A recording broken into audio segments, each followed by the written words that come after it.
So I'm really excited about today. We have a great series of panels.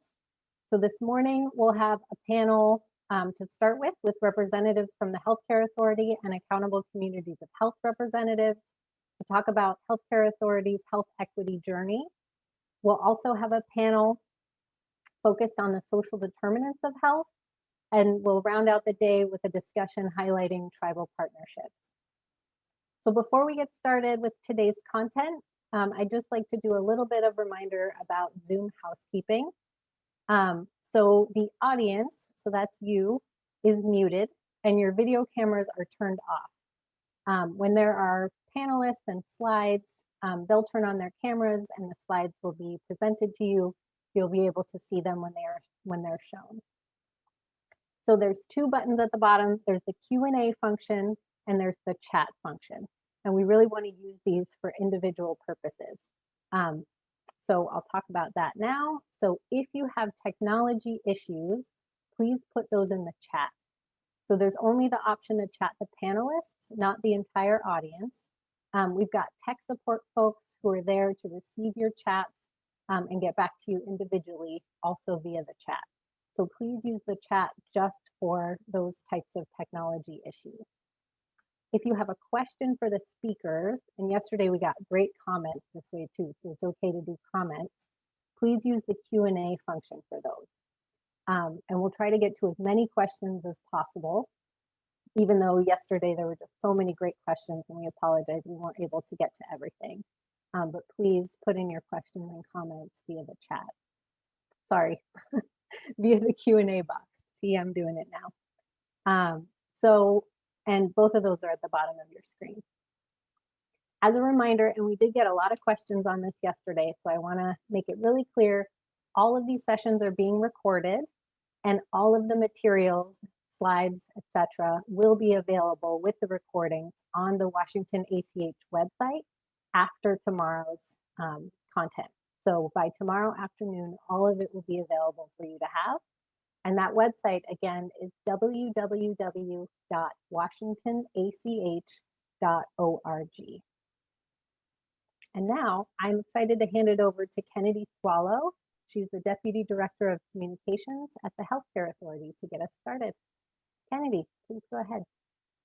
Good morning, and good morning everyone out there in Zoom land. Happy Tuesday. My name is Kennedy Swallow. I'm the Deputy Chief Communications Officer at the Healthcare Authority, and I also serve on the Healthcare Authority's Health Equity Work Group.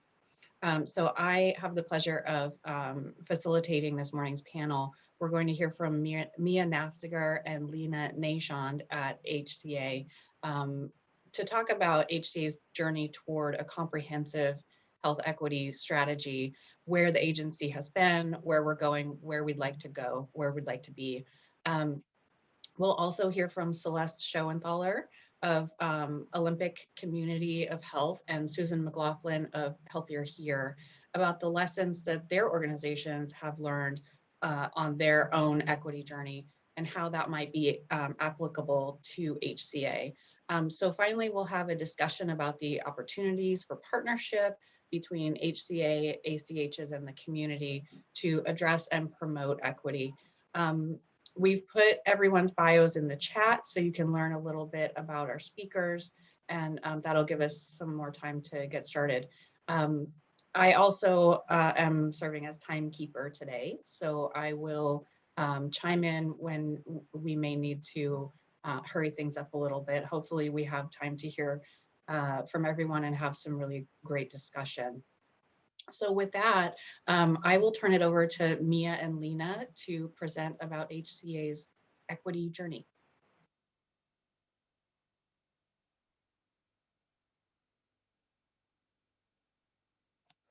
Good morning, everyone.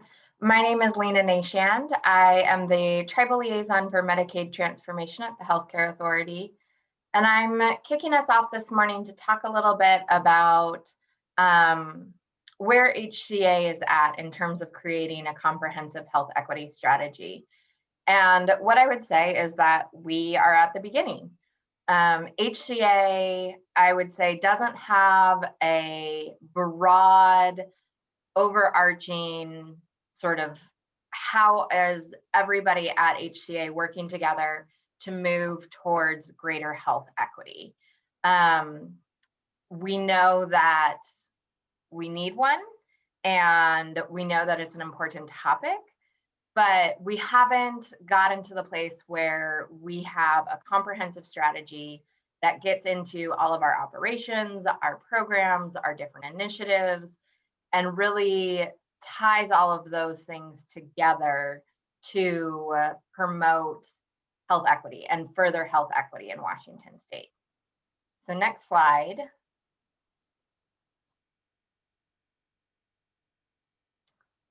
And it did the thing where it skipped. So where we have been. So HCA, not to say that we haven't worked on health equity, I would say that HCA has taken different steps towards advancing health equity in Washington State. In the STCs, the special terms and conditions of our Medicaid transformation project, we specifically call out implementing population health strategies to improve health equity. And we've also had it in different programming. So some of you might remember when we had the Health Innovation Leadership Network and our accelerator committees. We had a Communities and Equity Accelerator Committee. Internally, we have the Multi-Ethnic Employee Resource Group and the Office of Tribal Affairs that I work in that work on both internal and external partnerships and collaboration. I would also say one of the things that I like to think about in terms of where we have been is HCA did create ACHs, and those are based in kind of an equity literature and an idea. So it's not that we haven't worked on equity, it's not that we haven't thought about it and promoted it, it's this overarching, really comprehensive strategy for the entire agency at the Healthcare Authority. Next slide. Hi everyone, I'm Mia Nafziger. I work in the policy division at HCA. And so in terms of things that we've been doing more recently relating to health equity, we convened a work group in January of 2020 to try and do just what Lena was talking about, create an overarching strategy for the agency. And the work group has representatives from across the agency and meets every other week. And one of the first things we did is we identified goals for both the work group and also for the agency on health equity. And you can see them written here: to reduce health inequities and improve the health of people in Washington, to exemplify a culture of health equity, to communicate and collaborate with our community partners on health equity. And these are quite broad. So obviously some of our next steps are to get a little more specific, a little more strategic, and create objectives and tactics on how to reach or at least approach these goals.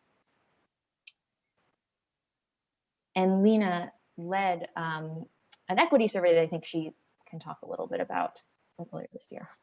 Yeah, so part of I think the issue that HCA has is how do we know what we don't know? And how do we go about collecting that type of information? And so Mia and I worked trying to identify different internal surveys that could be done to sort of gauge awareness, gauge where people think they're at in terms of knowledge and implementation of health equity concepts. And we were looking at a bunch of different models from around the country. And then we talked to our friends over at Better Health Together, and they had gone through almost the exact same process that we were going through.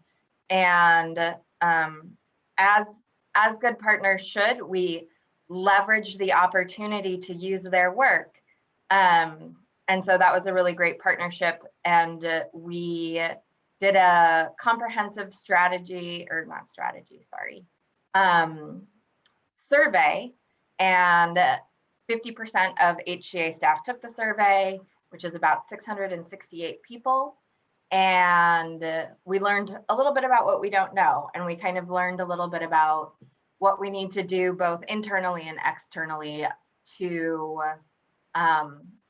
both educate staff on, what is health equity and why, and how does HCA influence health equity, as well as how do we engage externally with various partners, with various communities, and how are we doing that in a systematic fashion across all the different programs that HCA hosts. Next slide. So where are we heading next? Actually, the slide right before this. We received approval to hire a leadership level health equity officer or project manager, which is exciting in a lot of ways. That's going to be a direct line to leadership and having the authority and power to make a lot of these big changes, as well as simply having adequate resources and time to focus on this. But we recognize that there's a potential for the work to become siloed, for people to say, oh, that's not my responsibility. So I think that's something we're keeping in mind as we move forward to hire that position. We're gathering feedback both within and outside of the agency on how we should be thinking about a health equity strategy. And there's a few areas of opportunity we're exploring. If you go to the next slide. And we can talk about any of these during this panel, but here are some examples of things we're thinking about doing next. How can we align social determinants of health assessment or screening questions across Washington state? We're rethinking the way we approach stratification of quality metrics by race and ethnicity. How can we expand and rethink the way we collect race and ethnicity data? There's also other areas of opportunity, and what might HCA's role be in impacting provider implicit bias or promoting a more diverse and inclusive workforce in healthcare. And as the largest healthcare purchaser in the state, we can obviously have a huge role in that venue, and we're exploring contractual requirements that are related to health equity and how our value-based purchasing work can not only not worsen disparities, but potentially reduce the health disparities that we see. Next slide.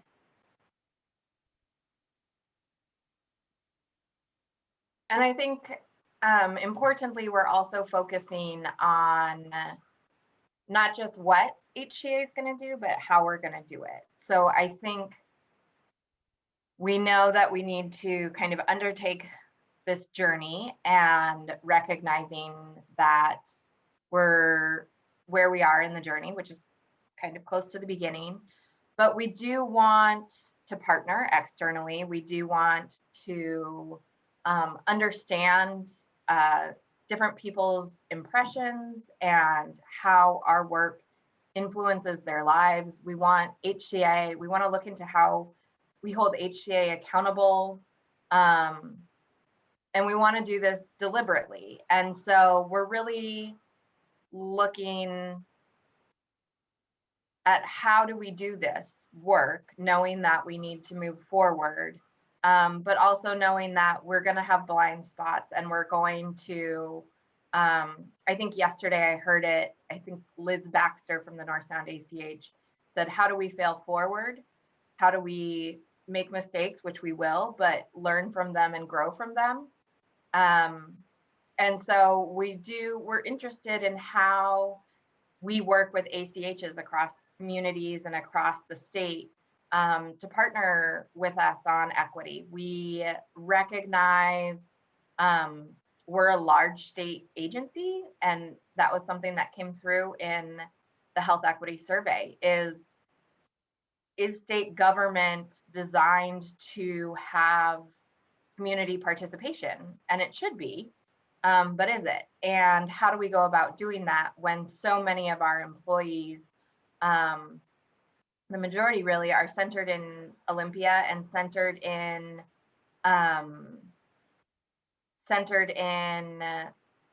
on the west side?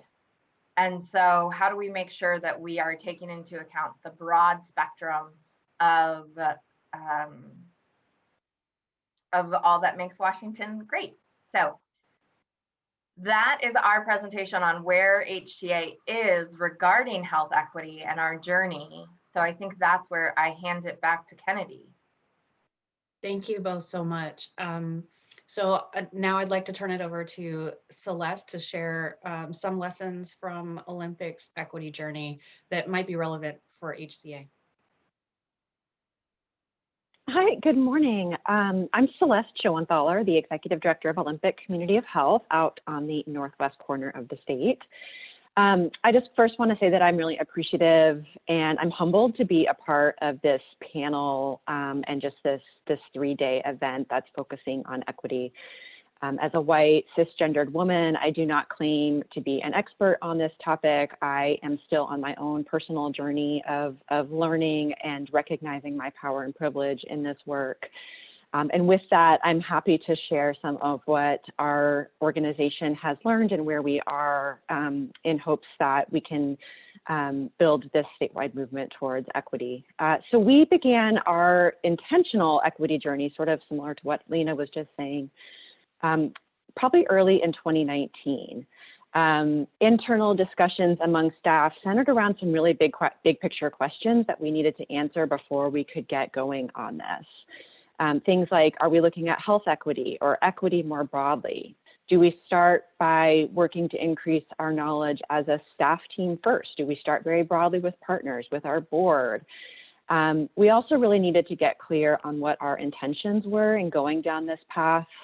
The Olympic region is wildly diverse, but not very much so when it comes from an ethnic or racial perspective. So we really needed to hone in and really think about diversity and equity in our region in many aspects, including geography, tribal sovereignty, poverty, homelessness, transportation, healthy food access. So we really wanted to think about this very broadly in order to meet what we were hearing and learning from our community members as we were embarking on our Medicaid transformation journey. We did ultimately decide to start by building our knowledge internally. We took part in 2 half-day trainings. Everyone came into this space with different life experiences, with different education, with different knowledge bases about equity, and we really felt it was important to develop shared understanding, shared language, to have some hard and courageous conversations as a team. At the conclusion of those trainings, we came out of that with an internal equity action plan that we hold ourselves accountable to as a staff team. We discuss our progress, we update our progress, and we move forward and add elements to our work plan on a regular basis. I decided, and I acknowledge that I work for a 501c3, not a large state agency, but our organization, we did make an intentional decision not to hire a solo equity manager or to make one of the staff members an equity manager. We instead updated all of our job descriptions, all of our work plans. We also updated our performance review process to hold all team members accountable for this work. We felt this was important to ensure that equity work happened across all levels of our organization and across all work streams of our organization. So everything from purchasing to HR to partner engagement to governance, so on and so forth.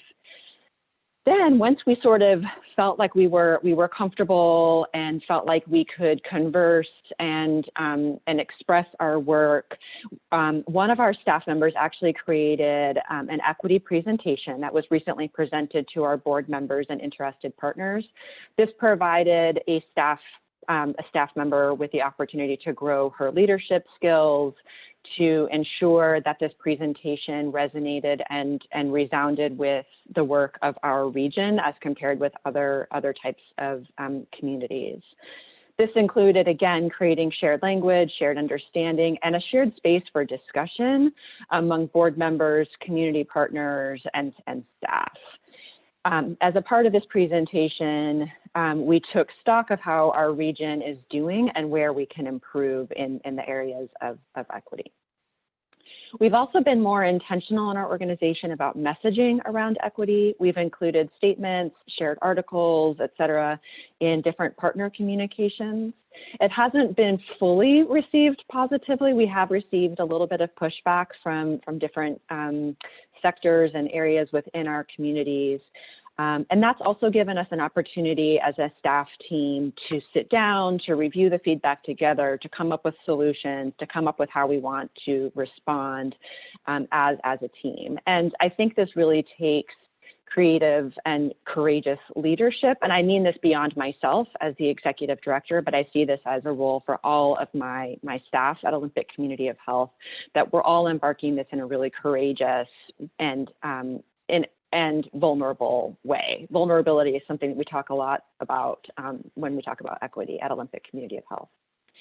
In terms of strategies to advance equity at the community level, Olympic Community of Health sees that one way to do this is by addressing the social determinants of health. This year, and you're going to hear about this in the next panel, so I'm not going to talk about it too much, but we did take some time to complete an environmental scan and an assessment with our Medicaid transformation partners, and this has given us a path forward to concretely address issues like housing stability, access to healthy, affordable food, increase to transportation across a very big geographic region. And this is just one way that we're putting our words to action in hoping to reduce inequities.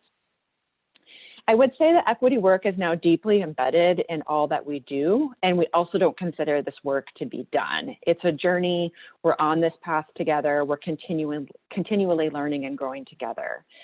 The OCH team, we don't consider ourselves experts, and we rely on one another, we rely on partners, and again, this continual learning path. One thing that we're doing right now is that we are, as a team, we are reading a book called Dare to Lead by Brene Brown, which is helping us with our leadership skills around advocating and advancing our equity work. I really appreciate and respect the work that the Healthcare Authority is doing on this. I'm really happy to partner with you all on this because I think it's really important, and this is one of the only ways that I think we're going to see really improved health outcomes throughout the state. Thanks for the opportunity. Thank you, Celeste. I will turn it over to Susan now at Healthier Here to give a little bit of flavor about their own journey toward health equity and equity in general. Thank you. Thank you so much, Kennedy, and good morning, everybody. Just echo Celeste's words and what an honor it is to be a part of this panel, and more importantly, this very important and timely conversation about equity across the state, and really applaud the Healthcare Authority for tackling this issue. It has been, I think, one of the most complex and hardest things I've done as a leader in various roles, but also one of the most rewarding. And so I'm hoping to just impart a few words of wisdom of what we've learned today during the time that we have together. And thank you for having me. Again, my name is Susan McLaughlin. I am the Executive Director of Healthier Here, which is the accountable community of health for the King County region. And as somebody, maybe I think Lena mentioned in her opening presentation, you know, ACHs were actually founded with sort of the value of centering equity in our work and the work that we do. And I think that was a really innovative thing for the Healthcare Authority to put into the waiver. And but then it, you know, sort of left the ACHs to figure out what does that really mean and how do we operationalize that. It's been a really unique journey for us and to be on as an organization and to think about what does that mean and how do we operationalize that. So when I think about our journey, when I was asked to talk about some of our lessons learned and things that might be relevant to Healthcare Authority, I think about a few kind of buckets of things. And I think you'll hear some similar themes to what others have brought up, and I'll talk a little bit about how we've addressed that. First and foremost, equity is not a work stream to be completed by a person or a single team. It is a value and it has to be part of everything that you do. That said, we took a different approach than Celeste and Olympic, and more similar to what the Healthcare Authority is starting with, which is we hired a director of equity and community partnerships as one of our core leadership positions when we first started. And that was important for us to make sure that we could bring the right skill sets and expertise, but then also put the attention to the work that needed to be there.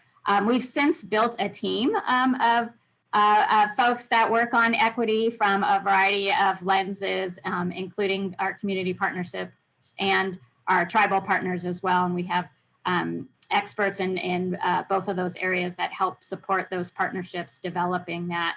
But more importantly, we also have made this a part of who we are and our business. And that started with having a clear definition of what you mean by equity. And I have this conversation with my colleagues a lot, and I think it's something the Healthcare Authority will need to think about, which is how are we defining equity, or health equity for that matter? And at Healthier Here, we did narrow our definition to health equity.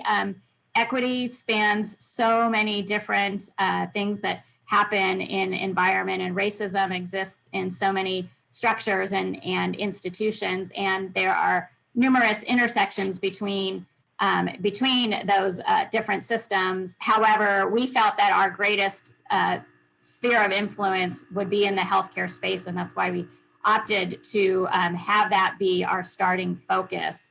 And make sure that your definition is created from community and adopted and prioritized at the highest levels of your leadership. So at Healthier Here, we from the very beginning, even before we were a formal ACH, we had a what we called our Community and Consumer Voice work group that was working on issues of community engagement and really how to elevate the voices of those that are most marginalized in the healthcare system. And that became and turned into a formal committee of our board, and really has been the vehicle for advising our leadership from the board and us as an organization in how we walk forward in this work. In January of 2019, we also added actually in January of 2020, we added an Indigenous Nations Committee to our board governance structure as well, to more significantly formalize our tribal partners and elevate the voice of our Indigenous peoples more explicitly in this work. So we added that as well. Our Community and Consumer Voice developed a definition of equity and guidelines that were vetted by our other committees and ultimately approved by our 27-member multi-sector governing board. And it is this equity definition and guidelines that guide our work now, and that we use this to be the basis to develop a culture of equity within our organization, at our board, and at our committees, and then also as we move the transformation work forward. That you will see, if you know Healthier Here, if you look at on our website, the value of equity and its definition shows up everywhere. And we use it to elevate in everything that we do. The second area that I want to talk about is the dimensions of equity, and people have alluded to this earlier, but I want to call specific attention to it, which is that we think about it as kind of cogs working together. We are all individuals on our own equity journey and at different places within that journey and continuum. We operate within an organization, in our case, Healthier Here, and in your case, the Healthcare Authority. And that organization operates within systems and a system, and is trying to influence and impact those systems. And in the case of the Healthcare Authority, you have quite a bit of authority over some of those systems. So in our journey, one of our lessons learned was that all dimensions, all three of those dimensions at the individual level, the organizational level, and the system level need to be considered. And you need to be clear about where you are focusing and why, because it's a lot to tackle all at once, and you can't always tackle everything at once. We've tripped on this a few times as an organization. When you push in one area, it brings up issues in others. We kind of started in the middle as an organization, again, because I think that's how we were stood up and developed. And we are branching out from there now, and internally beginning to focus more on how we can support our individual staff and their own journey around equity, and what that might look like and what we can do. And also facing outward, what we can do in terms of influence on the system, and what does that look like? How does that happen? How do we hold the delivery system accountable to equitable practices and access, and addressing health disparities? This is something that more recently my board has been very interested in, and we've just started to have conversations. What are the current policies that are in place that perpetuate racism and health inequities? And then what role can we play in changing those policies?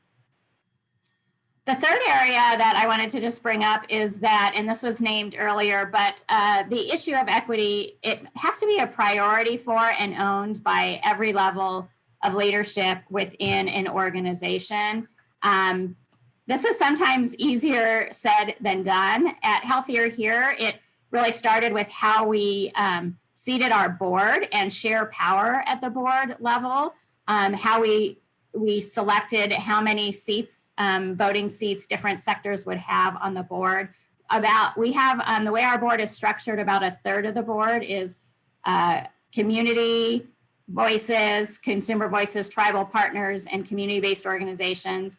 About a third of our board is healthcare delivery system, like hospitals, health systems, FQHCs, and behavioral health agencies. And a third of the board is government seats, philanthropy, insurance plans, health plans, and so forth. So we've really tried to balance and start with that, balancing that, and then again, adopting the equity definition and our guidelines. And we're really lucky. Our governing board really holds this value strongly, and they continue to push us as an organization. And then also at our table, we have 27 leaders from 27 different organizations or within different sectors in our region. And they are collectively having the hard conversations and learning from each other, but also it's a huge opportunity to take that value and that passion back to their organization, their own organization and sector. And so we can have greater influence that way as well. And then the last thing I wanted to talk about and advice to the Healthcare Authority from our lessons learned is don't go at it alone. I was reflecting on our keynote and some of the panelists from yesterday, and this came through a lot, that communities really know what is best and what works for them, and invite people to the table. Now, one huge lesson learned about this is it takes time, and which is not always easy to give. I once had a staff person tell me as we were sort of going down the pathway that time is the enemy of equity.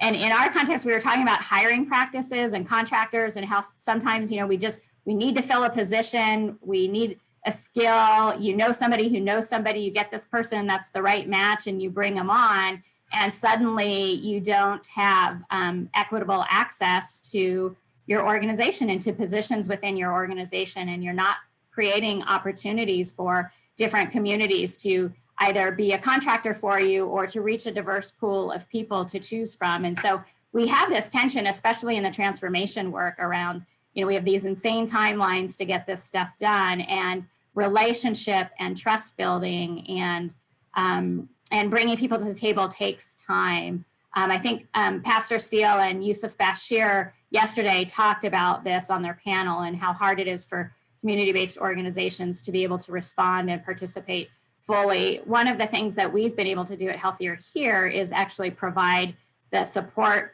through resources and capacity building to our communities, community members and community-based organizations so that they can actually be at the table. When you're living off of grants, you often, all time is billed directly to the grant, and you don't have the capacity within your organization to have people participate in other meetings and other transformation efforts. So that's one of the values that we hold and that we do. I think it's one of the reasons that ACHs across the state have had so much success in building strong relationships with communities and really lifting up our smaller community-based organizations and the voices of those that are most impacted, because we really have been able to take the time to build those authentic community relationships, listening, going out, listening first, and then, as I mentioned, providing the resources to support individuals to participate in the conversation. So I look forward to the rest of our conversation today and the answering questions about how ACHs can add value to the work that the Healthcare Authority is embarking on. So thank you so much. Thank you, Susan, and thank you everybody for presenting. I want to touch on something, Susan, that you said that I found really interesting and that I think HCA is challenged with as well, as those 3 levels: individual, organizational, and system.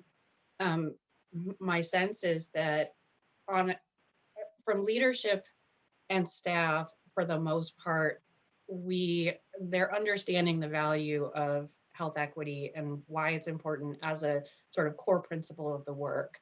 And the health equity work group can start to make recommendations about organizational changes that may lead to system changes.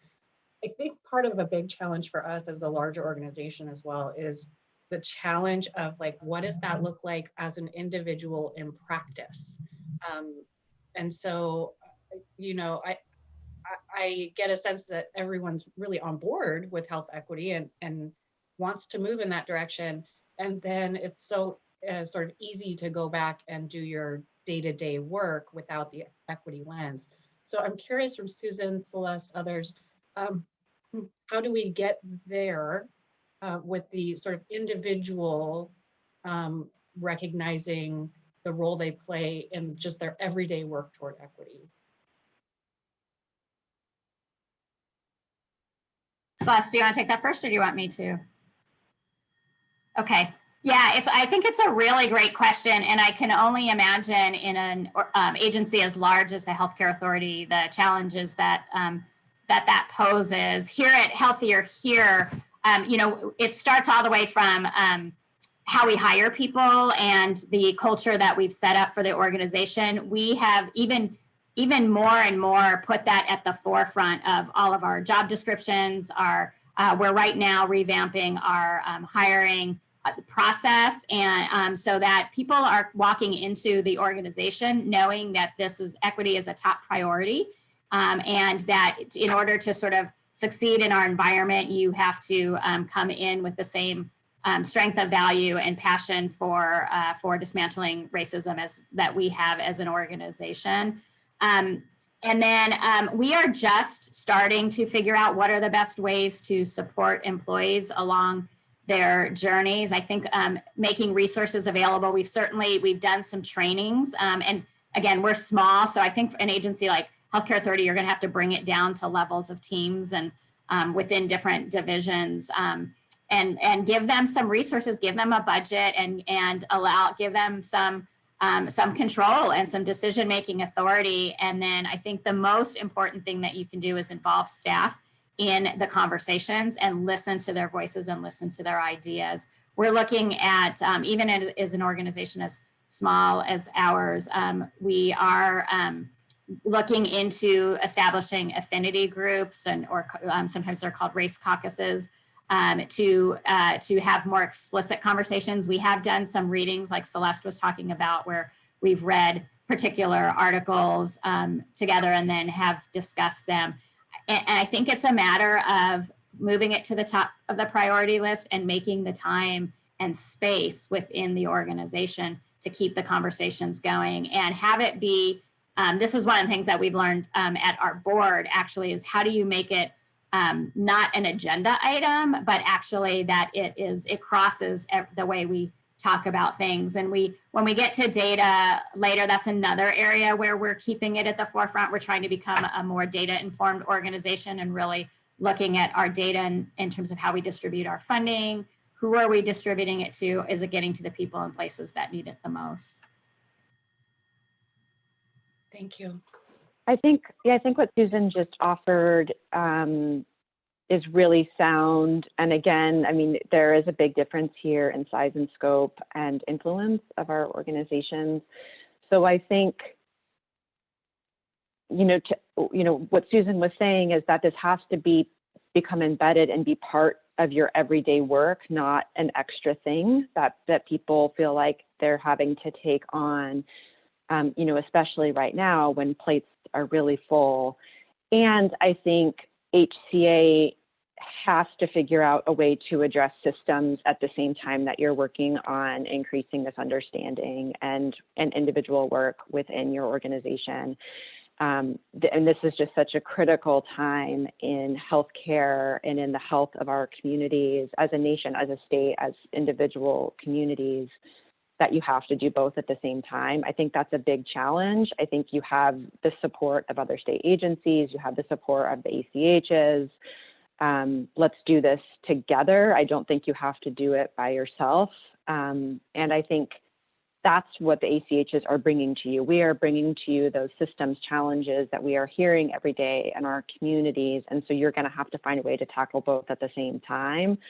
I don't see a way out of that, sort of given where we are right now as a state with our healthcare status. Yeah, thank you, Celeste.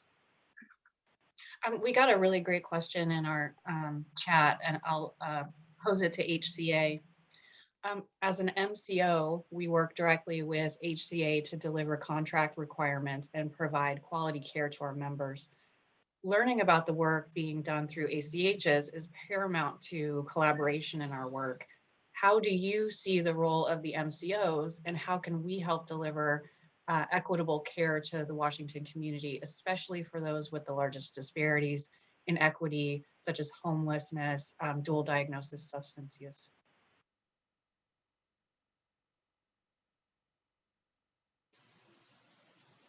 I'll take a shot at this and then allow me a chance. I think,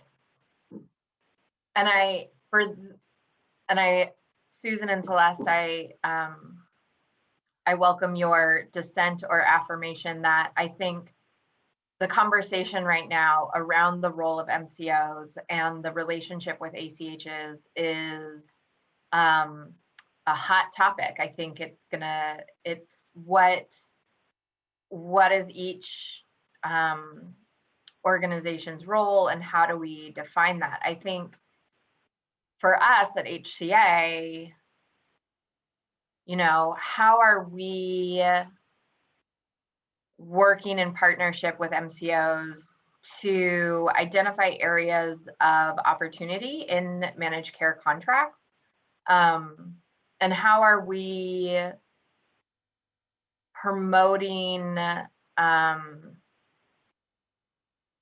how are we really kind of thinking about our role? Mia mentioned we're the largest purchaser of healthcare in Washington State.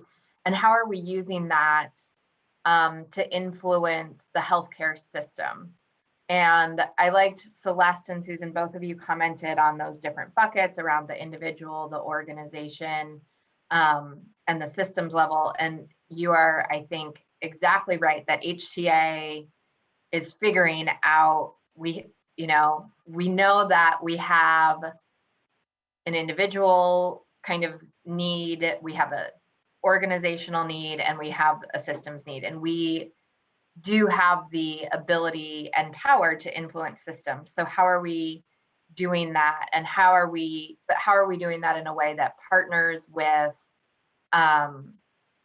ACHs and MCOs, and doing that in a way that is both living up to our contractual relationships as well as going beyond that to think about what's in the best interest for Washingtonians and how do we create better health outcomes for Washingtonians. And that involves, how are we thinking about our purchasing?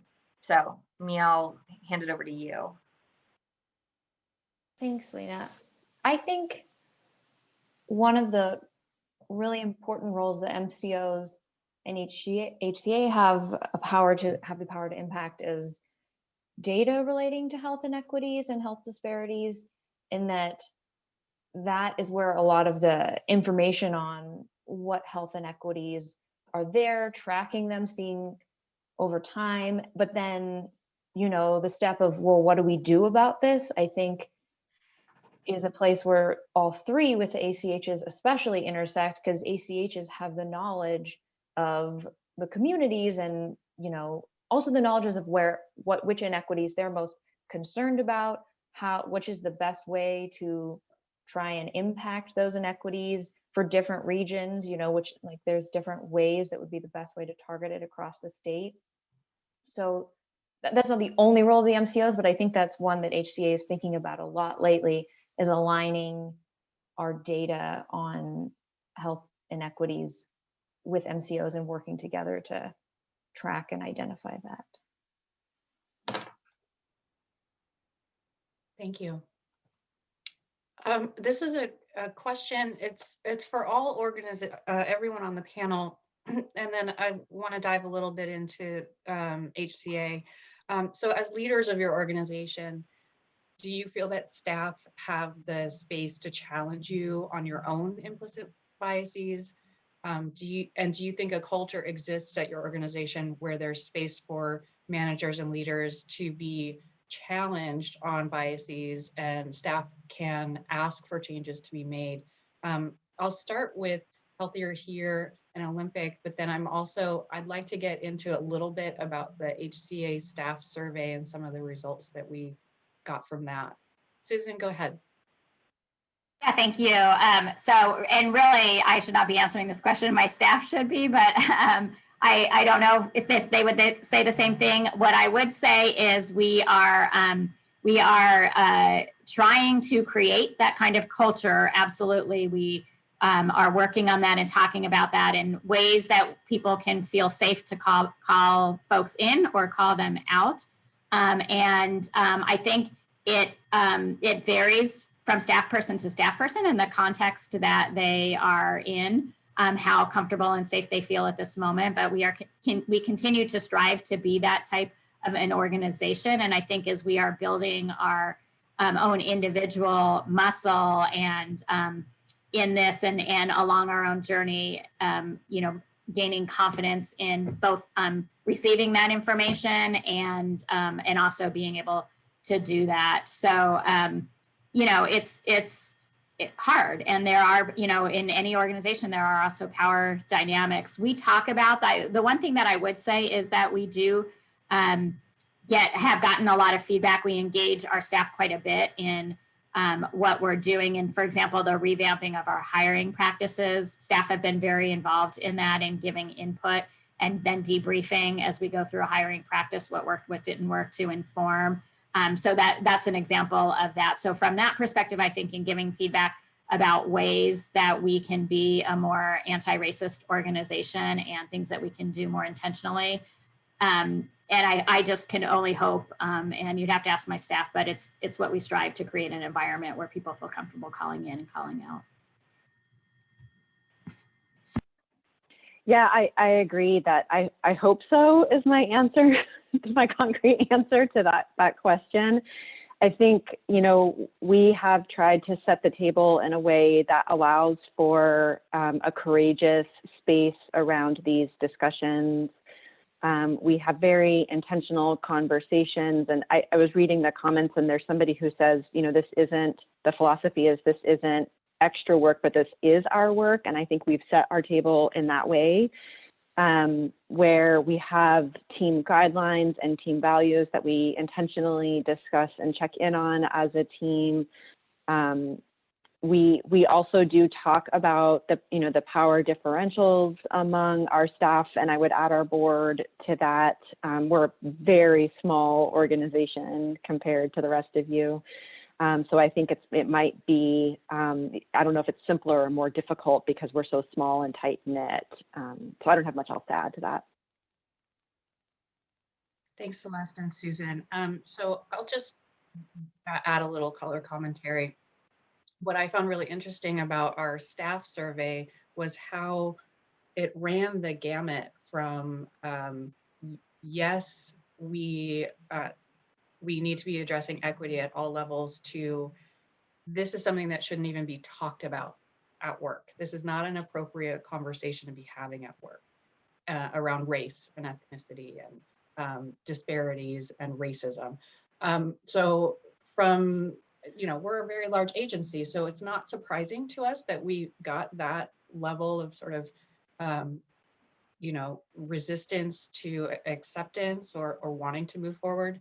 But what I am sort of gleaning from that is that there's a lot of internal education that we need to embark upon, because what I see as the resistance might be sort of an area where we can start to talk about, our core principles as an agency, and start to move that a little bit past resistance into starting to listen and starting to learn and starting to understand a person's role at the healthcare authority and how their role is meant to advance health equity. Lena, I'd be interested to hear from you about some of your thoughts on the staff survey and what steps we might be taking from there. Yeah, and I wrote down what you said, Susan, time is the enemy of equity. And I think HCA right now is in that position of what Kennedy was talking about. We have a very wide understanding, knowledge, acceptance, what's the role of HCA around health equity and racism. And at the same time, right, this is what we're talking about now. And there's sort of this is an opportunity. Is it time limited? Is the time to be working on this now? And where is this is a long-term dedicated effort that can't be, that you need to kind of capitalize on the moment as well as balance the time of enemy as an enemy. And that education piece coupled with taking some steps, taking some action. And so I think there's this push-pull that I'm feeling around, we're a large agency, and how do we get kind of the knowledge, the education.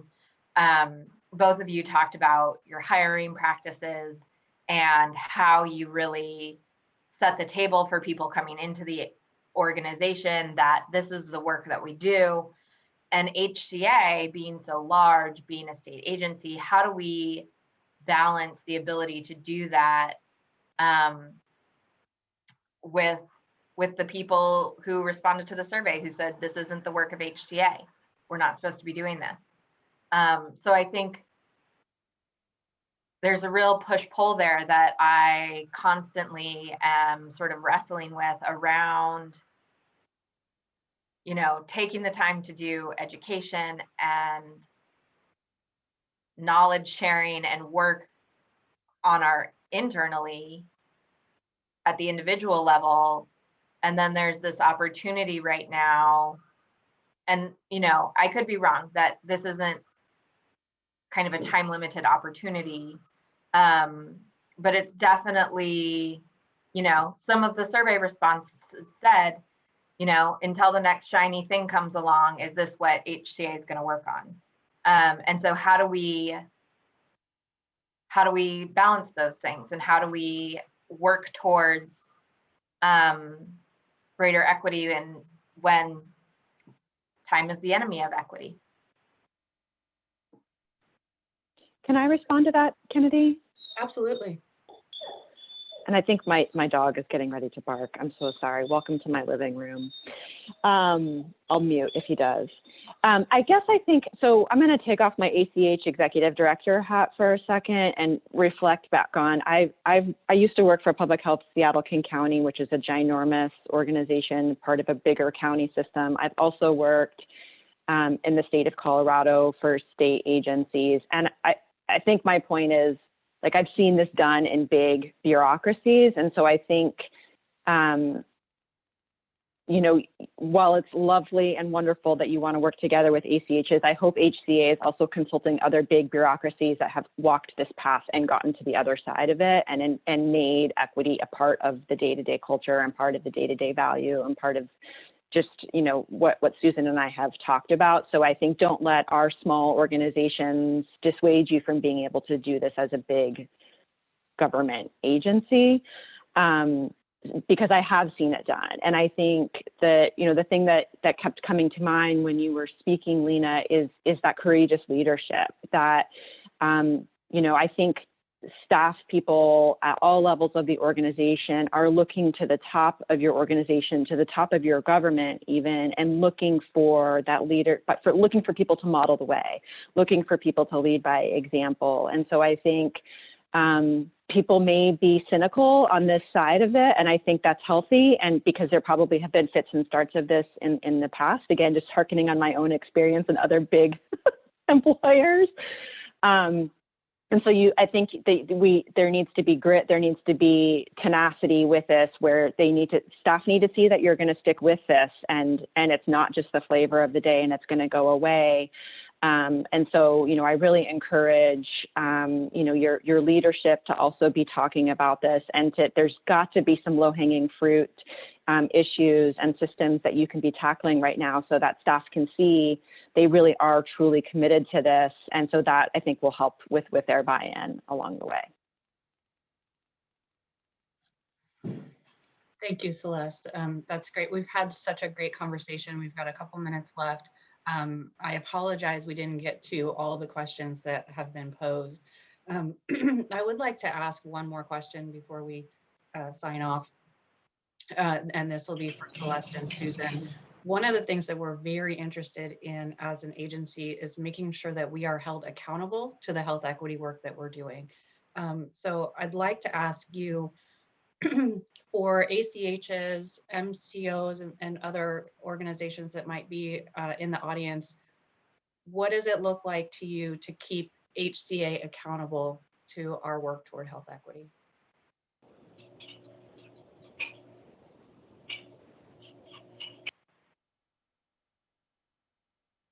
Celeste, why don't you go first?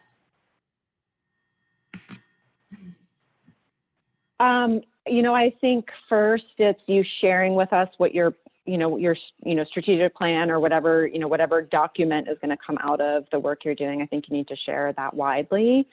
And, one thing we do as a team is, we carve out time on, I think it's a quarterly basis, where we pull out that plan. It has a person responsible under each of the, activities or strategies that we're working on. And we have our own internal accountability, but I think partly it's sharing it out and then reporting back to us. And I think also asking for our perspectives on, we're in a different place in sort of from the outside looking in, and, asking for our feedback and input.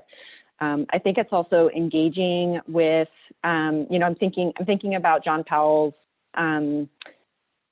slides and conversation yesterday about targeted universalism, and I'm thinking, like, how will I see this as a very small ACH in a rural part of the state that that doesn't get thought about very often. And I think, for me, it's those shared outcomes as a state, and then let the ACHs, let the local communities, whoever they may be, come up with our solutions to help get to that same outcome. And I think that, to me, is going to be one way that I'm going to see that there's something changing. And for me, that's the accountability too, is also seeing that, something changed as a result of your time and your effort and your hard work going into this. That's what comes to mind. Yeah, I think those are great suggestions. I would say transparency and commitment is of utmost importance. And the more that the partners, whether it's the MCOs, the ACHs, or community members themselves and providers, can see what you're doing and know what you're doing, the more confidence folks will have that something is happening. And it's, I think this issue that Lena was talking about earlier, that this becomes a part of who you are, and not just the next shiny thing that is in play for a few months and then goes away, or there's a change of leadership and it goes away kind of thing. And so it needs to get infused across the board. And then I think, just to echo what Celeste said, setting expectations and accountabilities, and then and then using your partners and community voices to help shape what does it look like, what are the outcomes that you want to achieve, and then how can we hold that accountable? One of the things that we did, our board did, we had a work group last year that created what we call our equity dashboard, and we came up with some accountability metrics that spanned quite a few different areas, from us as an organization to actual health outcomes and provider behavior and so forth. But we wanted a starting place to say, how can we measure if we're making a difference, and if it's going forward? And we used our partners to actually help us define what those metrics would be, and then how we're going to measure them and get that data and information. Well, I want to thank you all for your time this morning. It's been such a great pleasure to speak with you all. And what excites me as a representative of the Health Equity Work Group is that we can take this input and start to infuse it in the work that we're doing. And this certainly won't be the last conversation we have around this. And we look forward to continued conversations as we go through this journey together. Thank you, Susan, Celeste, Lena, and Mia. And I want to encourage our participants to, excuse me, take a look at the slideshow during our break, and we will come back at 9:45 for a panel on social determinants of health. Thank you all.